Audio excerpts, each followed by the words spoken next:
Hey guys, John Stargarian here. I want to talk briefly about my play on Nate Landwehr against Herbert Burns. So I hope you liked the video, and if so, please drop a like and subscribe.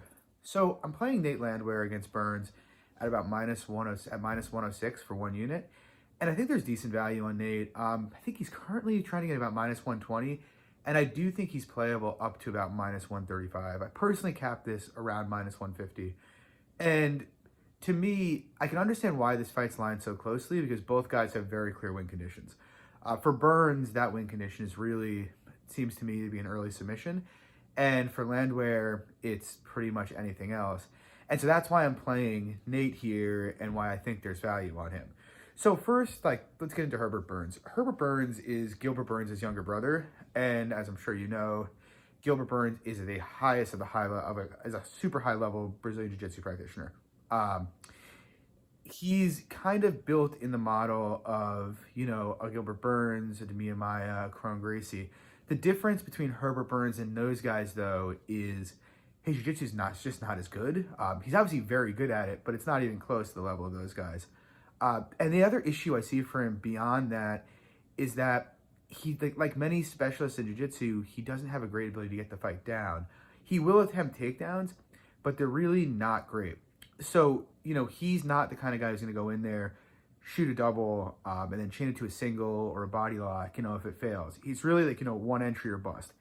And then when he isn't able to secure takedowns, generally he'll just look to pull guard, give away top position, and hope he can sweep you and take dominant position that way. And when guys just haven't accepted his guard, he's really kind of been a fish out of water. On the feet, he's not horrible technically. He throws straight punches, he's got a decent kick, but his output's low, he doesn't have much power, and really doesn't move his head at all. And, the other issue I see with Burns is that his cardio is just not very good. He's basically you basically see him start to fade about the middle of the second round in every one of his fights. And, consequently, his best chance to win this fight is going to be pretty early. On the other side of things, you have Nate Landwehr, and again, similar to Burns, I don't think he's great. I'd really compare him to being like a poor man's Justin Gaethje. So he's just like Gaethje. He's just going to come forward the entire fight. He's going to push a pace. He's got really strong cardio. He's going to throw a ton of output, and he's just going to look to get you out of there. We've seen him do that for 25 minutes multiple times in M1 Global.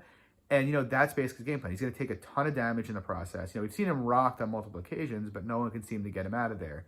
And, that kind of style will get him some wins in the UFC on pace alone, but it's not likely to take him very far given the amount of damage he takes. Because of his cardio and the pace he'll push, it makes me think if this fight gets out of the early stages, he's almost certainly going to take over, somewhere around the middle of the second round, and I think likely find a finish, but even if not, probably win the second round and the third round and win this on the cards. So to me, this comes down to, Can Burns get the fight to the mat and earn a finish?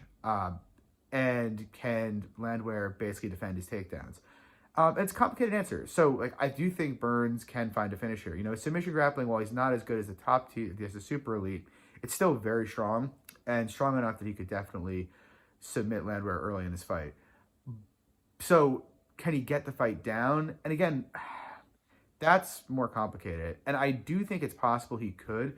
But so I mentioned earlier, Burns' method of getting takedowns is basically single shots or pulling guard. And Landwehr, while he doesn't have the best takedown defense in the world, he does seem to have fairly strong first level takedown defense. Again, in M1, he was fighting a bunch of Russian Sambo guys, almost all of whom were better wrestlers than Herbert Burns. And with a lot of those guys, he usually had a lot of success stuffing the initial takedowns. It's when they started chaining him together and they put him on his back that he would struggle.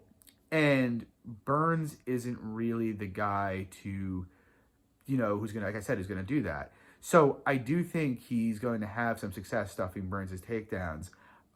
That's not to say that Burns can't get him down if he attempts enough takedowns, but that's another aspect of this fight that, worries me for Burns is that, Burns will attempt takedowns early, but as his cardio tends to go, he generally stops doing it and looks to pull guard. And in terms of pulling guard, and if he pulls guard, the question is, will Nate follow him in? And I'm not sure he will. I've seen guys try to pull guard against Landwehr in the past in M1, and he's a lot of times just refused to go into it. And I'm sure he knows what he's facing here with Burns, And I'm leaning towards no, he won't. And even if he does, Burns is really relying on finding like a triangle or sweeping him if he pulls guard, neither of which are guarantees by any means.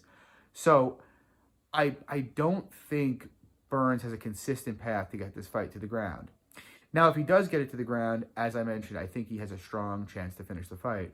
But I'm not sure I'd go as far as to say, let's say the first time the fight gets down, he has a 50+% chance to finish. I'm not sure that's the case. Because while I don't think, Nate's great on the ground, what he has shown is he's pretty responsible down there. So he's struggled when he's been flattened out in his back, but something he doesn't do is put himself in compromising positions. He'll accept position over putting himself in a place where he can get finished. Now, while that's not great in terms of round winning ability, but it will take away Burns' best path to victory. And as I mentioned, I don't think Burns is going to have the cardio to keep attempting takedowns late into round 2 and into round 3. So I do think he could get taken down early, although I don't think it's a given either. But if he does, I really think Burns needs to get this out of there early in the first round or very early in the second round. And ultimately, I put Burns' chances of doing that, of finding that submission relatively early in this fight at about 40%. And I just don't see much of a path for him winning this by decision here.